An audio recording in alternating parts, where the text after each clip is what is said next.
Another sturgeon strike in north central Florida, this time sending 2 people to the hospital. We'll have the latest on their condition. One north central Florida city officially has a new police chief tonight. We'll hear from him at his swearing-in ceremony. And a string of arsons over the weekend has officials offering a reward. We'll tell you what officials have to say about the wildfires. Your news at 11 starts now. From your local source, WCJB TV 20, this is TV 20 News at 11. Good evening. A woman from Dixie County is out of the hospital tonight after she and her husband were both struck by a jumping sturgeon on the Suwannee River in Lafayette County this morning. Her husband remains stable in the emergency room at UF Health Shands tonight. Nick and Jamie Bradley of Old Town are the 7th and 8th people to be injured this year. According to Florida Fish and Wildlife officers, Nick and Jamie Bradley, along with their 3 children, were riding on their boat just north of the Branford boat ramp. That's when a sturgeon jumped, landing on their windshield, hitting Nick in the head and Jamie in the face. The children were not injured. Law enforcement officials arrived on the scene around 11:30, about a quarter-mile north of Ivy Park, where Nick was airlifted. Family members tell TV 20 no one was on the bow of the boat, and they were only traveling around 15 miles per hour. They say Nick is being kept under observation tonight because of a concussion. Time to check on our weather situation now around north central Florida. A fairly quiet evening. Will we have rain tomorrow, Bill? I think there's a good chance, even in the morning hours, you could see a few of these showers and thunderstorms. Overnight, things will quiet down mostly, but out on the Gulf Coast, we still may see a couple of showers or thunderstorms. Temperature, well, it's 81 degrees right now. Still very mild outside.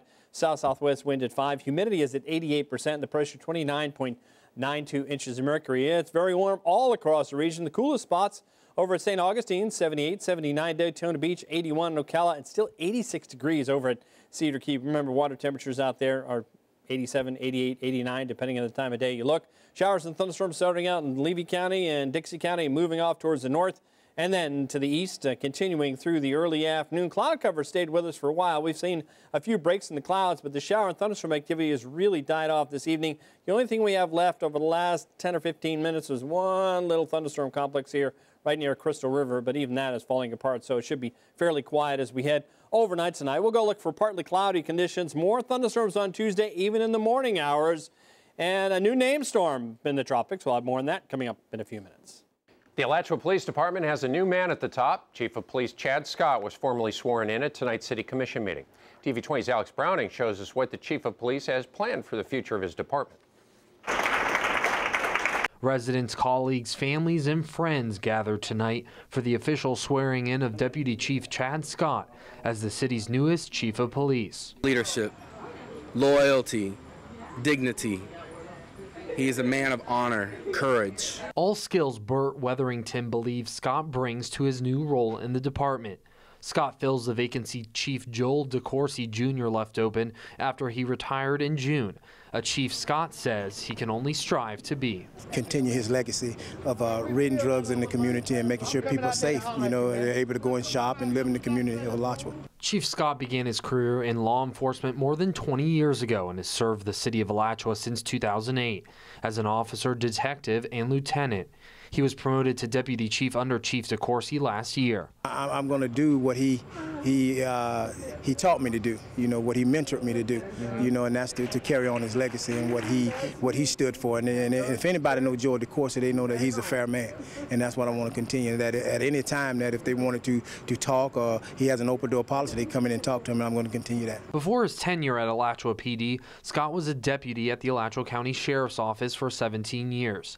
He was let go in 2007 after alleged criminal misconduct, but the state's attorney could not prove what he was accused of, double dipping on his timesheets, something he says he was innocent of. They want to know Chad Scott? Come talk to me about it. I mean, I don't hide anything. There's nothing that I'm not willing to talk about. He filed suit against Sheriff Sadie Darnell, claiming she did not follow procedure. That lawsuit was dropped. But if they want to know about that issue, come and get the facts from me. As he takes a seat tomorrow as his new role as Chief of Police, Scott's focused on one thing. The Alachua Police Department is going to be fair. We're not going to be, biased by all means. We're going to be fair to people and do the job of law enforcement. The job of keeping the city of Alachua safe. Alex Browning, TV 20 News. GRU staff have another week to present a few more options before city commissioners vote on their proposed budget. GRU officials are recommending lowering the rates for electricity, but raising the rates for water, wastewater, and natural gas. Customers who use low amounts of electricity, their bills would go up, and those who use higher amounts of energy, their bills would go down. $408 million would be the cost to operate the utility in fiscal year 16. We continue to face the challenge of integrating the contract that was signed back in 2009, and it was very clear today what a significant impact that has had on the fuel adjustment price that all the customers pay. If the proposed budget gets approved, rate changes would go into effect October 1st. The Florida Forest Service and a Levy County private landowner are offering a reward for information regarding a string of arsons over the weekend. TV20's Charmaine Nero has the latest on what officials say may have been a targeted act. Fire officials say the people who committed the arson walked through and ignited over 20 different areas of the forest. It's just hard to believe somebody would set this many fires, endangering the lives of firefighters and destroying, natural resources that belong to private property and state and federal government. A $15,000 reward is being offered for information leading to the arrest of the suspects involved in the arson.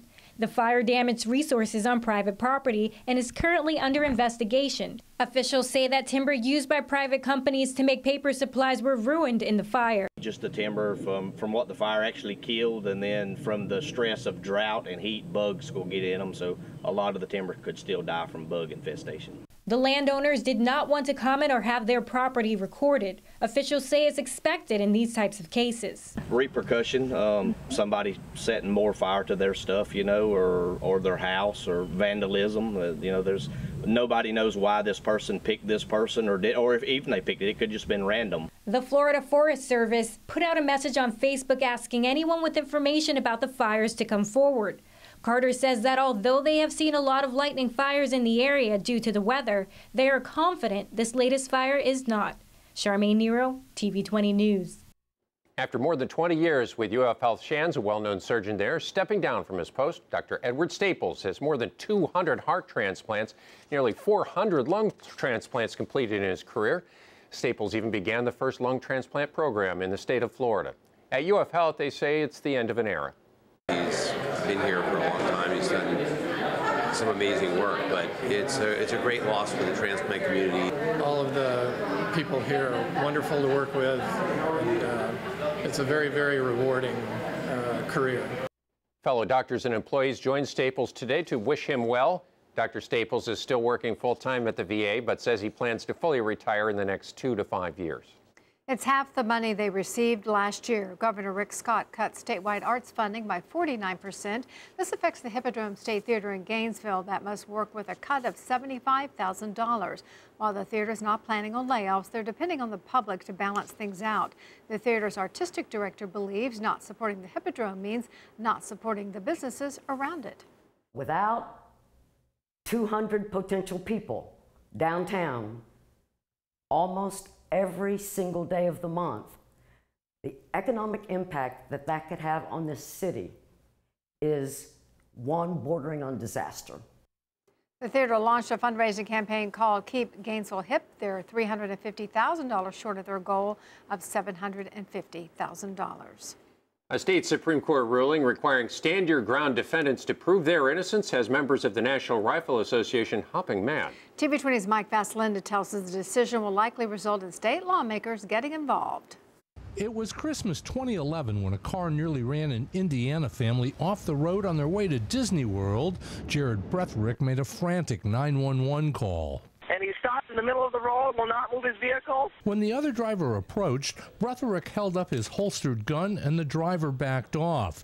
That driver then made his own 911 call. He has a gun pointed to me in the back of my car. Now the Supreme Court has upheld Bretherick being charged with aggravated assault, but the court also ruled it was up to Bretherick to prove he was entitled to stand-your-ground immunity, not prosecutors to prove he wasn't. The National Rifle Association says the decision is an assault on Second Amendment rights.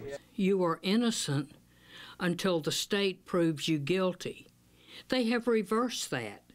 If you exercise self-defense, protect yourself and your family against a criminal, you are now guilty until proven innocent. Lawmakers are almost certain to get involved in the coming months with legislation that will clarify or minimize what the court has done.